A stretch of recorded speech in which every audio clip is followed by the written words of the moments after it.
Welcome back. I'm Gandhi, joined by Bravo once again. We just got done with a pretty exciting Heat 2 there, or Heat B, whatever you want to call it.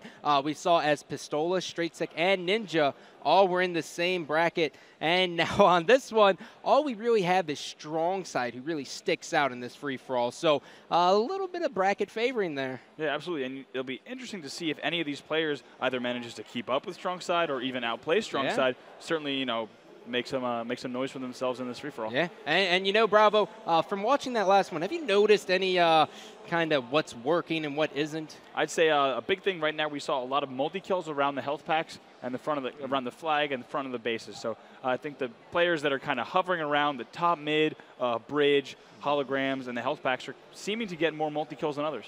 Yeah. All right. Well, with the pull of my jacket forward, it is time to get into this free-for-all on Zealot. We are jumping on board with Strong Side and Planet Negative. He might end up going negative this game. Well, it is free-for-all, though. So, you know, sometimes people go negative and still play top 4. Yeah, he could I'm still putting win. a positive spin on things at this point. Positive spin on Planet Negative? That's crazy. You're right. That doesn't even make sense. Should have went with the negative spin, you know? Huh? I'm sorry. Well, nonetheless, in case you have not, or if you are unfamiliar with FFA on Zealot, it is going to be a 15-minute time limit. There is no kill limit, and this is the good old-fashioned fake out. Wow, White Pig just totally taking away that whole game. No one even close to And all of those players will be rewarded 7 points because they were all at a tie. Wow. So that was, once again, the wrong setting. We are, players get a little antsy. There's a gorgeous shot of the carpet that is on the main stage. Just a round of applause. The guy who cleans that up, he does a great spectacular job. job, right? Definitely a great job. Yeah. So now we're going to go ahead and try to get this underway with the correct settings here with Strong Side and Planet Neptune, I think is his name. But Neptune, I have negative. Hopefully he doesn't end up going Planet Negative, just instead Planet Neptune for his sake. Well, you know, the sun's a big star. Mercury's hot too. You know that whole jingle? No, I don't know it. No, you don't remember the planet jingle? No. Really? Earth's home to me and you. Mars is the red one. Jupiter's most large. All right, so grenade launcher top middle. What are your thoughts? I've liked it so far, even though it doesn't really come into play. All it is just you maybe get one kill, maybe pop some shields, which is not what you're looking to do. You're looking to really finish off these kills. I would personally, I think we're going to see a little bit of evolution and just see people start baiting it every minute on the minute. Yeah, I don't think the grenade, imagine a 1v1 or a 4v4, grenade launcher is going to be much more important because you don't have that really fast pace where everyone's gunning for you. So baiting the grenade launcher, definitely a good idea. I mean, if you find it on the ground, of course you're going to. Oh, come on. You're going to maybe get a kill with it, maybe get someone weak, but the chances of you being able to grenade launch someone and then get them weak and then finish the kill, they're pretty slim to none just because of the sheer speed at which, you know, this Halo Reach free-for-all is being played. All right, well, without further ado, let's go ahead and jump into the game. We have the correct game type. No, never mind. Strong Side is he's a very superstitious player, so he's getting his bracelet, which you actually have down there. We have little blue bracelets for Strong Side. He has to make sure the Strong Side's facing up. I am making that up. But yes, he is good at free-for-all. Yeah, I mean, I remember back in the day playing with Strong Side. He always loved the sniper start, BR secondary on lockout, just playing nonstop free-for-all matches, but also on midship as well, obviously. He was known in Halo 2 as the gym rat, you know, hanging out with friends, gaming nonstop, and becoming such a dominant player with his run with Final Boss, of course. Yeah, you know, Strong Side, that's actually how we picked him up on IGS back in the day, which eventually became Carbon, based on his free-for-all. We saw him and we said, man, he has just so much potential and he has a good sniper. All we have to do is get him to communicate a little bit and he could really be a top player, although things didn't work out. I mean, Final Boss certainly found a way to mold him, so I guess Walshy's just a little bit better than Wave in that sense of molding players. But speaking of IGS and Carbon, I believe there was also Team Freaks in there. New York 05. Was that a second place finish at Nationals? Second place finish. Very nice, very nice. But so now 4-1. Let's see who jumped up on this lead. Looks Neptune. like Planet Neptune here, but of course someone just caught up right away. It looks like Gore is now caught up with him, so they'll be neck and neck right in this early game. Obviously, everyone is going to have a few kills in the beginning, stay pretty close until, like we said, sometimes it's that 10-minute mark where someone starts to pull away, and it can even be as late as that 3-minute mark like we saw in the last game. Now, Bravo, basically looking at this, we see as this beginning lead. Now, Strongside has 1 kill. Yes, he is down by 5 kills, but does he have anything to really worry about now since it's just pretty much started? Oh yeah, for anyone who who doesn't play a lot of free-for-all or who might be new to the Halo stream, first of all, thank you so much for checking out this Halo Reach stream. We have some great Halo Reach action for you all weekend long, starting with this free-for-all event that's going to seed our 4v4 tournament for the rest of the weekend. But for anyone who might not be familiar with this, you really don't have much to worry about at all. So right here you see Strongside now. He's up to 3, probably tied with most of the map as it looks like. So nothing to worry about at all. He's a pro player. He's done this countless times. Very experienced, a veteran player, knows how to play the game, and I'm sure he's not stressing at all, Scott. Yeah, and he's doing an excellent job here. He's just picking up a double kill. Now he is on the killing spree, going for the jump shot, and he is just going to end up missing that one out. But he's already climbed back in just to go ahead and kind of pan through the other players. We have Sneaky Sun. He is also screening with Gore. We have FFA White Punk streaming with Clock 30. And then we have RP Kill Switch teaming with Optimo. So kind of interesting here. I'm hoping to see a couple of players emerge. Right off the beginning, it seems to be a pretty neck-and-neck FFA at this point. Yeah, sometimes in these free-for-all matches, Scott, you have a player really struggling to get behind. We were just talking about Strongside. Now he's got 9, and the leader has 11, so obviously nothing to worry about for him. But sometimes when you're playing free-for-all, there's players who are really struggling behind in this in the beginning. And not only are you behind in the game, but it can also give you a little bit less of a mental edge. You're like, gosh, what's wrong? Why am I getting these spawns? You can easily get frustrated. So the mental aspect of free-for-all is equally important in these early rounds and also in the early part of the game. Man, you are just a cornucopia of knowledge, if you will. You know that? Has anyone ever told you that? No, it's a big compliment. Thank you. Yeah, well, I figured I'd be the first. But nonetheless here, Bravo, how come we never, does needle rifle ever get picked up? Or is that just like, get away from me, like I don't want anything to do with you? The last player that we really saw use the needle rifle, of course, was Hysteria last season. Hysteria and SK kind of had this run where they were dedicated to the needle rifle. They were convinced that at long-range battles it was far superior. And in Hysteria's defense, he was really good with it, and he might have actually been better with it. But recently was talking about making a YouTube video about only using one weapon in MLG playlists. And someone was like, oh, use the needle rifle. I was like, no way, that gun is just, it's outdated. Yeah, it really is. I mean, it made sense at the beginning because with the bloom, it had a little bit better of a bloom recoil effect. As long as you didn't shoot too fast. Yeah, if you shot too fast, I mean, you had a square the size of your screen on there, and there's just no controlling it. Right. But, I don't even want to mention bloom. Those days just make me cringe. I'm like, oh, God, this game's true potential we are seeing already. Yeah. This is more exciting than anything we watched last season. And speaking of exciting, we now have Gore here with 19 kills, and the next closest actually has 15. That's Neptune, and right behind them are Strongside and Sneaky all tied up. So it would be interesting to see here if Gore can just go ahead and take a run with this, already up by 4 kills here. If he gets a few more multi-kills here, Gore out shooting right there, as you see one more player. So excellent play from him. I'd love to see if he can carry this momentum throughout the rest of the game. Yeah, and one thing I have to question here is, with the split screen now, and now we are seeing that the players are, some of these pros haven't played in a while, do they go back to their old habits?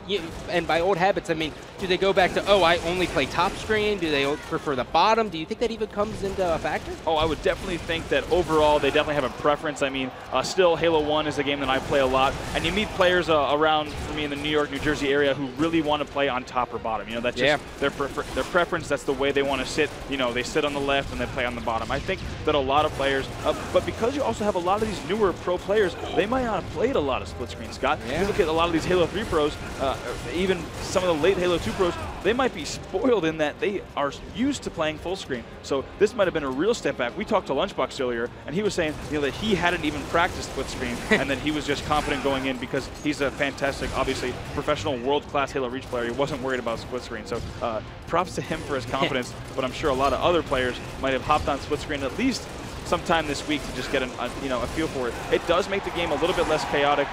We were talking to Ogre 2, you and I, backstage, and he was talking about how shooting on split screen is definitely different than full screen. Yeah, he was saying focus on the small circle, not the big one. So any of you guys back at home, if you go to a local LAN or you attend the next MLG event, focus on the middle circle, not the big one, on split screen.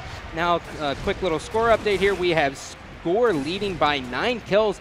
And Strongside actually with 18 kills. I am not sure. Okay, so he is in 4th place, but he has a 2-kill buffer, so he is going to be definitely looking to improve on that. What's going wrong over there? Have you been watching, or have you just been glued like I have to Gore, who is just doing everything right. Yeah, I've been watching Gore, and to be honest, I think here he is killing Strong-Side once again, getting that 30th kill.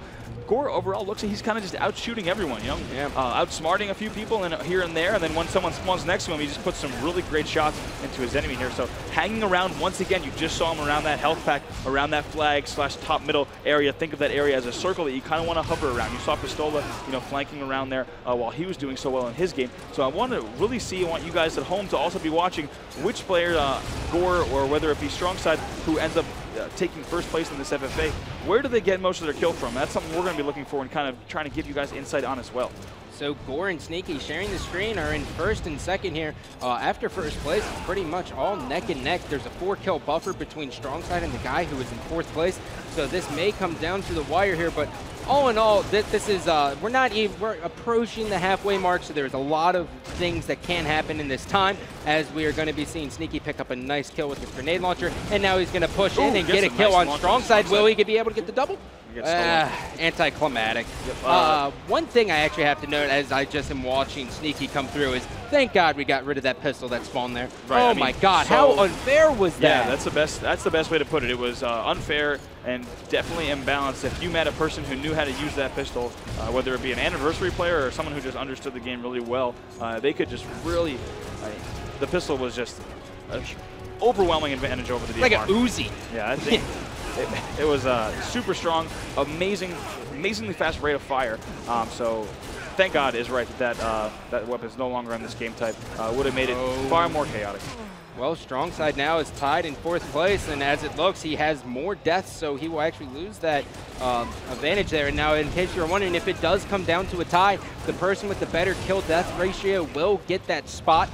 Also, if they're tied at kill-death ratio, it'll then go to assists. Right, and what's after assists, do you know? Maybe points before. Remember, they went to like hit percentage or something that made no sense. So perhaps it's points or something. Yeah, it could actually, if you're thinking of like related with suicides, it could also possibly go to player versus player. I think might be a logical next step. PvP is the next one. Correct. So I don't think we have seen that yet today, but would be pretty crazy. Definitely might be happening. Think of all the Halo Reach FFA matches happening over there. Tons of players playing. It's definitely probably going to happen. It's going to actually come down to that with so many ties and so many neck-and-neck games. A lot of players around the same skill level now. But Gore still holding this lead.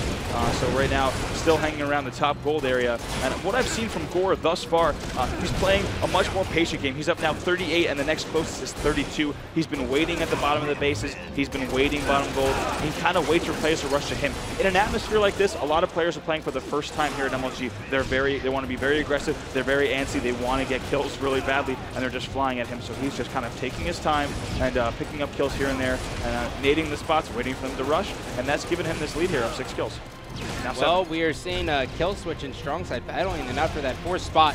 And in case you guys don't know this about Strongside, throughout free-for-all and throughout his Gore performance when he first started off, he coined the term Strongside doesn't clutch. And you remember he got up with the dual assault rifles, and he was like, do you think we'll see that re-emerge here? The Strongside doesn't choke? I mean, it might come out. It might come out. Just so, you know, you said Strongside doesn't clutch, but it's choke. So no one gets confused. Well, whatever. I was like, what are you talking Strongside, about? What, did I really say that? So I was so confused, but Strongside's Strongside, he's a modest player nowadays, a very, very good player, but a modest player. So I don't know if we'll see too big of a celebration here, but I do expect him to place top 4. You guys can go ahead and tweet us if you think Strongside will take home top 4, or even if you think he might still win this free-for-all. You know what, honestly, like as I'm just watching this free-for-all progress, I am just so impressed with this Halo community as a whole. We have over 1,000 FFA participants here, and we had more teams sign up at the door. We have done an incredible job. So I just want to applaud each and every one of you for coming out to this event, putting in your hard money, and just really making it out here. We're trying to make our stand here at Major League Gaming, and I think we're doing one heck of a job. Right, and you hear everyone out there, you know, clapping, putting their hands together. I met so many guys here. They flew in from Texas. They flew in from all different parts of the country. They rode 8 hours in the car with a car, 2 people more than should even fit in the car.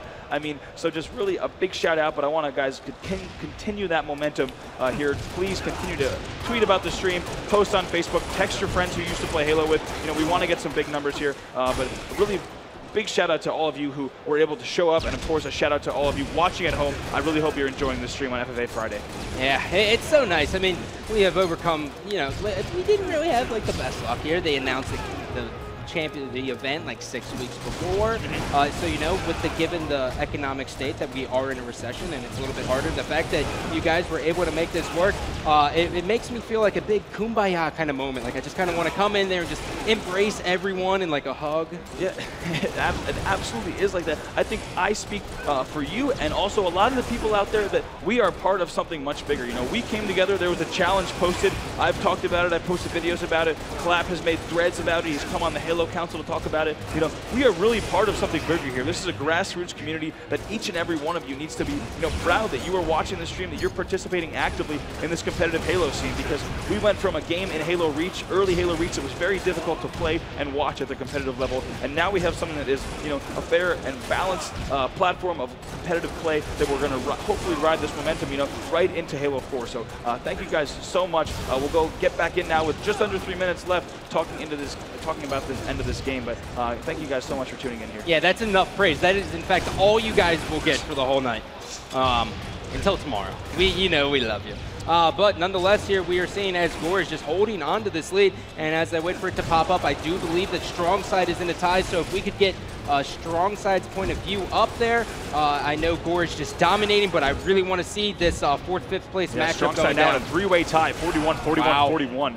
So we'll see if he can sneak by, hopefully grab that 4th place spot if he wants to advance here. Otherwise, you know what we have? We have T-Squared and Strong Side both knocked out very, very early. And Ninja actually got a 3rd place. He didn't get that 2nd place, so I mean, that's only 6 points. You know, it's gonna be a lot of pressure on him and Mikwin to really just shine, but we're gonna see as it's gonna fold. We are in the final 2-minute mark here, and now it really comes down to, do you start singling out the guys who are beneath you and ahead of you? I mean, that's something that I think you have to do. Also, I'd bet that some of these guys, Gore included, are some of the, you know, they're really singling out those players throughout the entire game, making sure that no one caught up to him. Now he's up 57 to 44. So I'd bet that he, you know, whenever he could shoot Sneaky or Strong Side, oh he went ahead my and did that. God, it is becoming a 5-way tie for 2nd place almost. There's about 2 kills that separate 3rd and 4th from 2nd place. This is getting absolutely chaotic. It is down to 1 minute and 30 seconds left in this gameplay. Sneaky, Strong Side, Planet Neptune, all neck and neck. Right, and if Strong Side had 2 kills less right now, he would be in 5th place. So we're going to watch how they finish this game type. It's going to be really interesting to see in these last few minutes. Yeah, absolutely. So we're still on board with Gore as soon as we can. I really want to get a hold of Strong Side and see how he is going to clutch this out, if he will. He has 47 kills. Strong Side has moved into second place, tied with Sneaky, and then meanwhile, Kill Switch and Neptune are tied at 45. Now we are jumping on board with Strong Side as the crowd has erupted. You can hear his girlfriend with the chants. Oh, the final 50 seconds, it is coming down, and now we are hearing the chant of Strong Side. Here he is now. He's officially, I think, in 2nd place. Let's make sure. Nope, he's still... I think he's in 3rd right now. Let's just get a death screen up here. Now he's in 3rd place here with 48, ties it up for 2nd. So it looks like if he just continues this up, he'll be able to finish this and advance without a doubt. Well, Neptune is actually going to take out Strong Side there. That is a humongous kill. He has a guy spawning underneath him. He has 30 seconds to work with. He is not going to chase that kill down low. Strong Side will spawn bottom gold. He is not aware. He did not screen watch effectively. And now Planet Neptune's going to choke. And Strong Side will be able to clutch that one out. He will be in 2nd place. 49, 48, 48, 47. It is the final 10 seconds. Planet Neptune has spawned top gold. He has a guy on the landing. It is Kill Switch. This is the big kill. Has the nerves got to it. Oh, and Strong Side will end up taking that kill. And Neptune is a one-shot, and he is going to lose this one out. Strong Side will finish in 2nd place. Sneaky in 3rd. Kill Switch in 4th. Planet Neptune just had a series of unfortunate events. Lemony Snickets. And, of course, we have Gore with 64 kills. Incredible play there from Gore. Yeah, that's right. We spent the rest of that whole game talking about Strong Side and his finish because it was so exciting. But you have Gore with positive 25 there, putting up really, really big numbers. Yeah, and you know, this is what we were looking for. We were looking for the amateur players who were going to come out and make a name for ourselves. Hopefully Gore can continue to ride this momentum out. But really, Strong Side right there definitely did a good job. But taking a look at the NOS performance of the match, you would be a fool to give it to anyone else besides Gore. I mean, he was up by 14 kills, so we were like, oh, well, we might as well see what's going on in the second and third. It was a race for second place, and at the end, you saw Strongside, as we talked about, selectively getting those kills. Not only did he kill Neptune, I think 3 times within the last minute, but he also stole at least 1 or 2 of his kills, so right there, that would have been a tie game. So close right at the end, all the way down, a much closer game than our last free-for-all that we watched, so really good to see. And it's interesting to see, you know, like we said, a player like Gore making a name for himself here, defeating the FFA god known as Strongside by 14 kills. That's not a small margin. No, that is not a small margin at all. That's a 14-kill margin. I did it. But nonetheless, we have Gore, who will be winning that round 1 FFA. That is going to be heat number 3. We have 1 more heat coming up in round number 1. I believe so. So we are going to go to a commercial break. When we come back, we will have Walshy down on the floor with Gore, so stay tuned.